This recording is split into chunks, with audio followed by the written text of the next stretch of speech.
প্রথম পর্বে আমরা দেখেছিলাম যুবক ইমাম আহমদ নীলা এবং সারাকে নিয়ে নোংরা পানি ড্রেইন পার হওয়ার সময় কালু ও তার বাহিনীর কাছে ধরা পড়ে যায়। তখন কালু হুঙ্কার দিয়ে বলছিল, হুজুর, হিন্দু নারীর প্রতি এত দরদ কেন? আজ তোমার শেষ খুতবা শোনার সময় নেই, মরার জন্য তৈরি হয়ে যাও। এটা শুনে আহমদ চোখ বন্ধ করে বিড়বিড় করে কিছু একটা পড়লেন। তখন কালু হুজুরকে আঘাত করার জন্য কুঠার উঁচু করল। এমন সময় ড্রেনের পানির ভেতর থেকে এক বিশাল কুমির লাফ দিয়ে বের হয়ে এলো। আসলে কুমিরটি এই ড্রেনের নোংরা পানিতেই বাস করত। রক্ত আর মানুষের গন্ধে সে ক্ষিপ্ত হয়ে উঠে এসেছে। কুমিরটি এসেই কালুর পা কামড়ে ধরল। ফলে বেচারা কালু যন্ত্রণায় চিৎকার করে উঠল আর সৈন্যরা ভয় পেয়ে দৌড়াতে শুরু করল। ঠিক এই সুযোগে সারা আর নীলা ড্রেনের গভীরে ঢুকে পড়ল। আহমদও লাফ দিয়ে তাদের পেছনে পেছনে ঢুকে পড়ল। কুমির আর কালুর লড়াইয়ের সুযোগে তারা ড্রেনের অন্ধকারে পেটে হারিয়ে গেল। কিন্তু ড্রেনের ভিতরের পথটাও তাদের জন্য সোজা ছিল না, কারণ ভিতরে প্রচুর জোয়ারের পানি ঢুকতে শুরু করেছে। যদি তারা দ্রুত বের হতে না পারে তাহলে সবার শেষ সমাধি সেখানেই নিশ্চিত হবে। এভাবে কষ্ট করে কিছু দূর যাওয়ার পর তারা দেখল সুড়ঙ্গ পথটা দুই ভাগে ভাগ হয়ে গেছে। এটা দেখে সারা বলল, ম্যাপে তো এটা ছিল না, এখন আমরা কোন দিকে যাব? তখন আহমদ ডান দিকে সুড়ঙ্গের দিকে ইশারায় বললেন, বাতাস এদিক থেকেই আসছে, সুতরাং এটাই মুক্তির পথ হতে পারে। অতঃপর তারা ডান দিকে এগোতে শুরু করল। কিন্তু খানিকটা যাওয়ার পর দেখল পথটা লোহার গড়াদে আটকানো আর ওপাশ থেকে পানি হু হু করে ঢুকছে। ফলে তারা ফাঁদে পড়ে যায়। ধীরে ধীরে পানি বাড়তে বাড়তে কোমর পর্যন্ত হয়ে যায়। এই দৃশ্য দেখে নীলা এবং সারা ভয়ে কান্না শুরু করল। কিন্তু আহমদ ভয়কে জয় করে লোহার গড়াদগুলো হয়ে ঝাঁকানি দিলেন। কিন্তু না, ভাঙবে তো বহুদূর, নড়ছেই না। ঠিক তখন পানির নিচ থেকে কিছু একটা আহমদের পায়ে পেঁচিয়ে ধরল। আহমদ পায়ের দিকে তাকিয়ে দেখলেন এটা এক অজগর সাপ। আহমদ সাপটিকে ছাড়ানোর জন্য বারবার আঘাত করলেন, কিন্তু সাপের যেন কিছুই হচ্ছে না। এমন সময় সারা কোমরের খাপ থেকে তার ছোড়াটা বের করল এবং এক হাতে লোহার গড়াদ ধরে সে অন্ধের মতো সাপের ওপর ছোড়া চালালো। ফলে সাপটি নিরুপায় হয়ে যন্ত্রণায় আহমদকে ছেড়ে দিয়ে পালালো।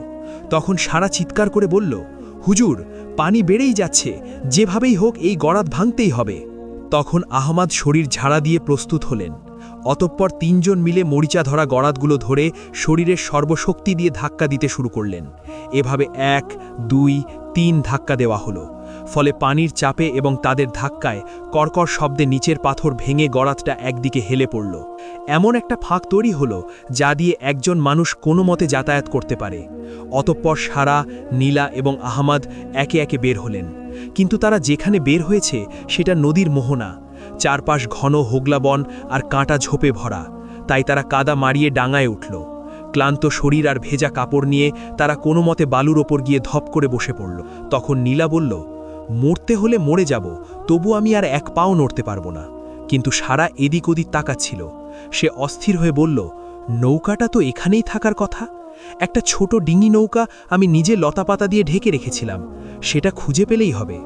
অতঃপর সারা ঝোপের আড়ালে দৌড়ে গেল। কিন্তু সেখানে গিয়ে দেখল নৌকাটা আছে, কিন্তু তার তলা কে যেন কুঠার দিয়ে ভেঙে চুরমার করে দিয়েছে। এটা দেখে আহমদ বললেন, তার মানে ওরা জানতো আমরা এদিকেই আসব। আমাদের মধ্যে কি কোনো বিশ্বাসঘাতক আছে? এই কথা শুনে সারা দাঁতে দাঁত চেপে বলল, না, কিন্তু জালেম খানের গুপ্তচর সব জায়গায় আছে। হয়তো আমার আসার পথ কেউ দেখে ফেলেছিল। এমন সময় হঠাৎ নদীর বাতাস চিরে একটা তীর এসে পিছনের গাছে বিঁধল। আহমদ তাকিয়ে দেখল দূরে নদীর বাঘ ঘুরে দুটো দ্রুতগামী ছিপ নৌকা এগিয়ে আসছে। এটা দেখে আহমদ বললেন, এখন আমরা কি করব? নদী পথে পালানো তো অসম্ভব, এখন আমাদের জঙ্গলে ঢুকতে হবে। এই কথা শুনে সারা বলল, কিন্তু হুজুর, এই জঙ্গল তো অভিশপ্ত, এটাকে স্থানীয়রা কাল ভৈরবের জঙ্গল বলে। শোনা যায় যারা এখানে ঢোকে তারা আর ফিরে আসে না। তখন আহমদ বললেন, আমাদের সামনে নিশ্চিত মৃত্যু আর পেছনে অনিশ্চিত বিপদ, আমি অনিশ্চয়তাকেই বেছে নিলাম। চলো জঙ্গলে যাই। অতঃপর তারা হোগলা বন পেরিয়ে গভীর জঙ্গলের দিকে ছুটতে শুরু করল। পেছনে উড়ন্ত তীরের বৃষ্টি জঙ্গলের দিকে দৌড়াচ্ছে। জঙ্গলের ভেতরে প্রবেশ করে দেখা গেল জঙ্গলটা আসলেই অদ্ভুত। গাছগুলো বিশাল এবং কালো। সূর্যের আলো সেখানে তেমন একটা পৌঁছায় না। বাতাসের শব্দে মনে হয় কেউ যেন ফিসফিস করে কথা বলছে। মাটির নিচে গাছের শিকড়গুলো সাপের মতো ছড়িয়ে আছে। কিছু দূর যাওয়ার পর তাদের মনে হলো সৈন্যরা পিছু ছেড়েছে। তাই তারা একটা বিশাল বটগাছের নিচে এসে থামল। তিনজনই ক্লান্তিতে ভেঙে পড়েছে। তখন নীলা হাঁপিয়ে হাঁপিয়ে বলল, ওরা আসছে না কেন? ওরা কি আমাদের ছেড়ে দিল? এটা শুনে সারা বলল, ওরা জঙ্গলের সীমানা পার হবে না, কারণ ওরা জানে এই জঙ্গলে মানুষ খেকে দস্যু আর বুনো জন্তুর চেয়েও ভয়ঙ্কর কিছু আছে। তখন আহমাদ নিঃশ্বাস ছেড়ে বললেন, আল্লাহ যেহেতু আমাদের এই পর্যন্ত এনেছেন, তিনিই পথ দেখাবেন। আমাদের এখন আগুন জ্বালাতে হবে এবং কিছু খাবার জোগাড় করতে হবে। শরীর গরম না করলে অসুস্থ হয়ে পড়ব। এটা শুনে সারা বলল, আগুন জ্বালানো যাবে না, ধোঁয়া দেখলে জঙ্গলের ভেতরের বিপদ আমাদের খুঁজে পাবে। এমন সময় হঠাৎ জঙ্গলের গভীর থেকে ঢাকের শব্দ ভেসে এলো। গুড়ুম গুড়ুম গুড়ুম, এক ভুতুড়ে শব্দ। এই শব্দ শুনে আহমাদ বললেন, আশেপাশে কি মানুষের বসতি আছে? তখন সারা ফিসফিস করে বলল, না, এটা তান্ত্রিকদের আস্তানা কিংবা নরখাদকদের ডেরা হতে পারে। আমাদের দ্রুত এখান থেকে সরে যেতে হবে। কিন্তু তারা নড়ার আগেই চারপাশের গাছ থেকে টুপটুপ করে কিছু একটা পড়তে শুরু করল। প্রথমে মনে হলো ফল, কিন্তু ভালো করে তাকিয়ে দেখল এগুলো মানুষের কঙ্কালের হাড়। এই দৃশ্য দেখে আহমাদ, নীলা আর সারা চমকে উঠল। তারা দেখল গাছের ডালগুলোতে বসে আছে ডজনখানেক বানরের মতো দেখতে প্রাণী, কিন্তু তাদের হাতে বর্ষা আর গায়ে ছালের পোশাক। এরা মানুষ, কিন্তু বন্য। অতঃপর বন্য মানুষগুলো তাদেরকে ঘিরে ফেলল। তাদের উচ্চতা কম, কিন্তু শরীর পেশি বহুল। এক পর্যায়ে তাদের একজন সর্দার এগিয়ে এলো, তার গলায় হাড়ের মালা। অতঃপর সে অদ্ভুত একটি ভাষায় কিছু একটা বলল। তখন সারা আহমাদকে বলল, এরা বন্য মানুষ গোত্র, এদের ভাষা আমি বুঝি না। এমন সময় সর্দার আহমাদের দিকে বর্ষা তাক করে কিছু একটা নির্দেশ দিল। তখন আহমাদ বুঝতে পারলেন এরা তাদেরকে বন্দী করেছে এবং নীলাই এদের মূল লক্ষ্য। ফলে আহমাদ শান্তভাবে দুই হাত তুলে আত্মসমর্পণ করলেন, কারণ তিনি জানেন শক্তি দিয়ে এদের সাথে পারা যাবে না, বুদ্ধি খাটাতে হবে। অতঃপর আহমাদ আরবিতে উচ্চস্বরে আজান দিতে শুরু করলেন। জঙ্গলের নিস্তব্ধতা ভেঙে সেই সুমধুর সুর ছড়িয়ে পড়ল, আল্লাহু আকবার, আল্লাহু আকবার। এই সুর শুনে বন্য মানুষগুলো থমকে গেল। তারা এমন সুর আগে কখনো শোনেনি। সর্দার অবাক হয়ে আহমাদের দিকে তাকিয়ে রইল এবং বর্ষাটা নামিয়ে নিল। তখন আহমাদ আজান শেষ করে ইশারায় বোঝালেন তারা আকাশের দেবতার লোক। তিনি আকাশের দিকে আঙ্গুল তুললেন, কিন্তু সর্দার এতে ক্ষান্ত হল না। অতঃপর হাত পা না বেঁধে তাদেরকে এক প্রকার জোর করেই নিয়ে যাওয়া হলো জঙ্গলের গভীরে। অনেকটা পথ হাঁটার পর তারা এক বিশাল গুহার সামনে এসে পৌঁছাল। গুহার মুখে বড় বড় মশাল জ্বলছে। অতঃপর গুহার ভেতরে প্রবেশ করতেই তারা এক অভাবনীয় দৃশ্য দেখল। গুহার ভেতরে এক বিশাল পাথরের সিংহাসন, আর সেই সিংহাসনে বসে আছে এক দীর্ঘদেহী মানুষ। তার পরনে বাঘের ছাল, হাতে ত্রিশূল, কিন্তু তার মুখমণ্ডল কোনো বন্য মানুষের মতো নয়। তার চেহারায় আভিজাত্য আছে, কিন্তু এক চোখের ওপর দিয়ে গভীর কাটা দাগ চলে গেছে। লোকটা তাদেরকে দেখে উঠে দাঁড়ালো এবং সে পরিষ্কার ভাষায় বলল, ইমাম আহমদ আর বণিক কন্যা নীলা, তোমরা এখানে এসেছ, কি সৌভাগ্য আমার। এই কথা শুনে আহমদ অবাক হয়ে বললেন, আপনি আমাকে চেনেন?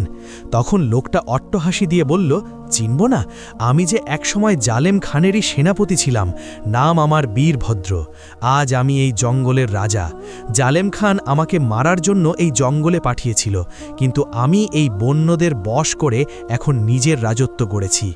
এটা শুনে নীলা ভয়ে ভয়ে বলল, তাহলে কি আপনি আমাদেরকে জালেম খানের কাছে ধরিয়ে দেবেন? বীরভদ্র নীলার খুব কাছে এসে দাঁড়িয়ে বলল, জালেম খান আমার শত্রু, তার শত্রুরা আর যাই হোক আমার শত্রু নয়। এটা বলে সে নীলার চিবুক স্পর্শ করতে গেল, কিন্তু আহমদ দ্রুত সামনে এসে দাঁড়িয়ে বললেন, হাত সরাও বীরভদ্র, তুমি একসময় যোদ্ধা ছিলে, এখন কি ডাকাত হয়ে গেছ? এটা শুনে বীরভদ্রের চোখ জ্বলে উঠল। সে খপ করে আহমদের গলা চেপে ধরল এবং এক হাতে তাকে শূন্যে তুলে ফেলল এবং বলল, আমার গুহায় দাঁড়িয়ে আমাকে জ্ঞান দিচ্ছ হুজুর? আমি ডাকাত নই, আমি প্রতিশোধকামী, আর এই মেয়েটি আমার প্রতিশোধের চাবি। জালেম খান এই মেয়েকে বিয়ে করতে চেয়েছিল, তাই না? আমি একে বিয়ে করব। জালেম খানের অপূর্ণ স্বাদ আমি পূর্ণ করব, তাতে তার বুকে আগুন জ্বলবে। এই কথা শুনে নীলা চিৎকার করে বলল, না, আমি মরে যাব, তবু আপনাকে বিয়ে করব না। বীরভদ্র আহমদকে ধাক্কা সুরে ফেলে দিল পাথরের ওপর। এতে আহমদের মাথা ফেটে রক্ত বের হলো। অতঃপর সে ঘোষণা দিল, বিয়ে তো হবেই, আর সেটা আজ রাতেই। এই হুজুরই আমাদের বিয়ে পড়াবে। যদি রাজি না হয় তবে একে জ্যান্ত পুড়িয়ে মারা হবে। তখন সারা বাধা দিতে গেলে দুজন বন্য মানুষ তাকে জাপটে ধরল। অতঃপর বীরভদ্র আবার ঘোষণা দিল, বাদ্যযন্ত্র বাজাও, আজ রাতেই উৎসব হবে। ইমাম সাহেব, প্রস্তুত হও। তুমি মন্ত্র পড়বে নাকি কোরআন পড়বে সেটা তোমার ব্যাপার, কিন্তু কিন্তু বিয়ে আজ হবেই। অতঃপর আহমদ রক্তাক্ত মাথায় উঠে বসার চেষ্টা করলেন। তার চোখের সামনে সব ঝাপসা হয়ে আসছে। হঠাৎ তার মনে হলো জুব্বার পকেটে থাকা একটা ছোট্ট কৌটার কথা, যা তিনি তার বাবার কাছ থেকে পেয়েছিলেন। বাবা বলেছিলেন, বিপদ যখন চূড়ান্ত হবে তখন এটা খুলবি। অতঃপর বীরভদ্র যখন বিয়ের আয়োজনে ব্যস্ত, আহমদ তখন গোপনে পকেটে হাত দিয়ে কৌটাটি বের করলেন। ঠিক তখন বীরভদ্রের হুঙ্কার দিল, ইমাম সাহেব, সময় শেষ, তাড়াতাড়ি এসো। এটা শুনে আহমদ দ্রুত কৌটার মুখটা খুললেন। সাথে সাথে ভেতর থেকে বেরিয়ে এলো এক ঝলকানি বেগুনি ধোঁয়া, আর সেই ধোঁয়ার সাথে সাথে গুহার বাতাস ভারী হয়ে গেল। বেগুনি ধোঁয়ায় মুহূর্তের মধ্যে গুহা অন্ধকার হয়ে গেল। আসলে এই ধোঁয়া সাধারণ ধোঁয়া নয়, এটি তীব্র ঝাঁঝালো এবং বিষাক্ত, যা চোখের পানি আর শ্বাসকষ্ট তৈরি করে। ইমাম আহমদের বাবা ছিলেন একজন দক্ষ হেকিম ও অ্যালকেমিস্ট। তিনি এটি তৈরি করেছিলেন আত্মরক্ষার জন্য। যাই হোক, ধোঁয়ার কারণে বন্য মানুষেরা এবং বীরভদ্র কাশতে শুরু করল। তাদের চোখ জ্বলছে, তারা কিছুই দেখতে পাচ্ছে না। গুহার ভেতর বিশৃঙ্খলা শুরু হলো। কেউ কেউ আতঙ্কে ছোটাছুটি করতে গিয়ে একে অপরের গায়ের ওপর পড়ল। তখন আহমদ এই সুযোগ হাতছাড়া করলেন না। তিনি এক হাতে নিজের নাক মুখ চেপে ধরলেন এবং অন্য হাতে নীলাকে ধরে সারাকে সাথে নিয়ে পালাতে শুরু করলেন। দৌড়ে তারা গুহার মধ্যে এক বড় ফাটল দেখতে পায়। কিছু না ভেবে তারা সেই ফাটল দিয়েই পালাতে শুরু করল। কিন্তু ফাটলের ভেতরের পথটা অত্যন্ত সরু এবং পিছলি। এটি আসলে পাহাড়ের ভেতর দিয়ে প্রাকৃতিকভাবে তৈরি হওয়া এক সুড়ঙ্গ। তারা তিনজন অন্ধকারে হাতড়ে হাতড়ে এগোতে লাগল। নীলা ভয়ে কাঁদছে, কিন্তু শব্দ করছে না। বেশ কিছুক্ষণ চলার পর তারা সুড়ঙ্গের অপর প্রান্তে আলো দেখতে পেল। তারা যখন বের হলো তখন দুপুর গড়িয়ে গেছে। তারা এখন জঙ্গলের একদম গভীরে, যেখানে সূর্যের আলো খুব কম পৌঁছায়। জায়গাটা অদ্ভুত। এখানে গাছগুলো পাথরের মতো শক্ত এবং ধূসর, আর মাটির রং কালচে লাল।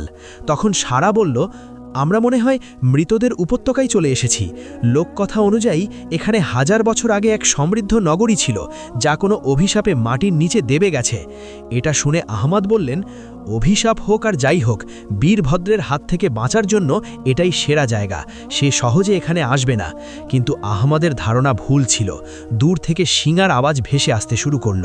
তখন সারা চমকে উঠে বলল, ওটা বীরভদ্রের যুদ্ধের শিঙা। সে তার পুরো বাহিনী নিয়ে আমাদের ধাওয়া করছে। সে জানে এই সুড়ঙ্গ কোথায় বেরোয়। এটা শুনে আহমদ বললেন, আমাদের এমন কোনো জায়গায় লুকাতে হবে যেখানে তারা আমাদের খুঁজে পাবে না, বিশেষ করে কোনো উঁচু জায়গায়। অতঃপর তারা সামনে এগিয়ে চলল। কিন্তু হঠাৎ জঙ্গলের মাঝখানে এক বিশাল ধ্বংসস্তূপ তাদের নজরে এলো। এটি একটি প্রাচীন মন্দির বা দুর্গের ধ্বংসাবশেষ। বিশাল সব পাথরের স্তম্ভ, ভেঙে পড়া দেওয়াল, আর গায়ে শ্যাওলা ধরা নকশা। নকশাগুলো কোনো পরিচিত ধর্মের নয়, অদ্ভুত সব জ্যামিতিক আকার। এটা দেখে নীলা বলল, ওখানে যাওয়া কি আমাদের ঠিক হবে? জায়গাটা দেখে গা ছমছম করছে। তখন আহমদ বললেন, খোলা জঙ্গলে আমরা সহজ শিকার। ওই ধ্বংসস্তূপের ভেতরে আত্মগোপন করার জায়গা পাওয়া যাবে। তাছাড়া ওপর থেকে শত্রুর গতিবিধি দেখা যাবে। অতঃপর তারা ধ্বংসস্তূপের দিকে দৌড় দিল। এক পর্যায়ে তারা ভেতরে প্রবেশ করল। ভেতরে বিশাল এক চত্বর। চত্বরের মাঝখানে একটা শুকনো কুয়া। তারা যখন ভেতরে ঢুকল তখন পেছনের জঙ্গল থেকে বন্য মানুষের কোলাহল শোনা যাচ্ছে। তারা হয়তো খুব কাছে চলে এসেছে। অতঃপর তারা মিনারের সিঁড়ি বেয়ে ওপরে উঠতে লাগল। সিঁড়িগুলো নড়বড়ে, যে কোনো সময় ভেঙে পড়তে পারে। তারা মিনারের মাঝামাঝি একটা বারান্দায় আশ্রয় নিল। এখান থেকে নিচের জঙ্গল দেখা যায়। এদিকে বীরভদ্র ধ্বংসস্তূপের সামনে এসে দাঁড়িয়ে অট্টহাসি দিয়ে বলল, হুজুর, তুমি নিজেই নিজের কবরে এসে ঢুকেছ। এই ধ্বংসস্তূপ থেকে কেউ জীবিত ফেরে না। নামো, নেমে এসো। আমি কথা দিচ্ছি সহজ মৃত্যু দেব। আহমদ বারান্দার আড়াল থেকে দেখলেন বীরভদ্র একা নয়, তার সাথে অন্তত 50 জন সশস্ত্র যোদ্ধা। তাই সে বুঝে গেল লড়াই করে পালানো অসম্ভব। হঠাৎ নীলা আহমদের হাত খামচে ধরে বলল, দেখুন তো কুয়ার মধ্যে ওটা কি? আহমদ তাকিয়ে দেখল চত্বরের মাঝখানের সেই শুকনো কুয়া থেকে হালকা নীল রঙের আলো বের হচ্ছে। দিনের আলোতেও সেই আভা স্পষ্ট। আর কুয়ার ভেতর থেকে একটা যান্ত্রিক ঘর ঘর শব্দ আসছে, যেন মাটির নিচে বিশাল কোনো চাকা ঘুরছে।